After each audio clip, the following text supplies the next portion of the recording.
एक दिन की बात है। आरोही सुबह पार्क में टहलते हुए जा रही थी। तभी उसे एक रोती हुई बच्ची मिली। आरोही ने उससे रोने का कारण पूछा तो लड़की ने बताया कि वह जिस गुड़िया से खेल रही थी वह इसी पार्क में कहीं खो गई है। आरोही ने उस बच्ची को उसकी गुड़िया ढूंढ लाने का आश्वासन दिया, जिससे वह बच्ची चुप हो गई। आरोही ने गुड़िया ढूंढने के लिए समय मांगी और दूसरे दिन गुड़िया लाने का वादा करके वहाँ से चली गई। पर गुड़िया ना तो आरोही को मिली और ना ही उस बच्ची को। आरोही ने गुड़िया की तरफ से एक काल्पनिक पत्र उस बच्ची को लिखी और जब वह बच्ची पार्क में गुड़िया पाने की आशा में आई तो आरोही ने वह पत्र उस बच्ची को पढ़कर सुनाया। पत्र कुछ इस प्रकार था।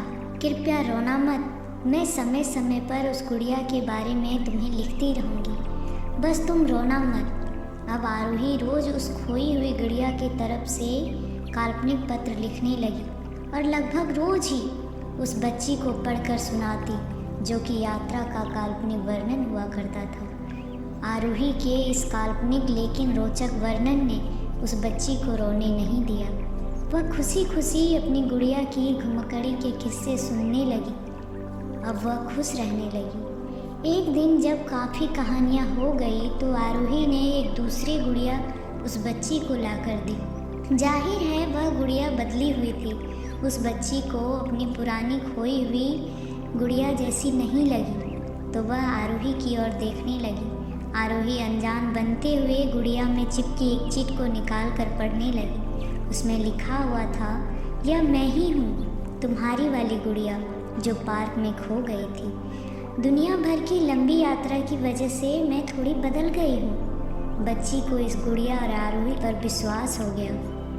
वह गुड़िया लेकर घर चली गई। वर्षों बाद जब वह बच्ची बड़ी हो गई तो एक दिन वह अपनी अलमारी में कुछ ढूंढ रही थी तो उसका ध्यान उस गुड़िया पर गया जो आरोही ने उसे दी थी। बचपन की बातें याद करके वह हंसने लगी। उसे सब समझ आ चुका था कि आरोही ने कैसे उसका मन रखा। उसे उस गुड़िया पर फिर से प्यार आने लगा।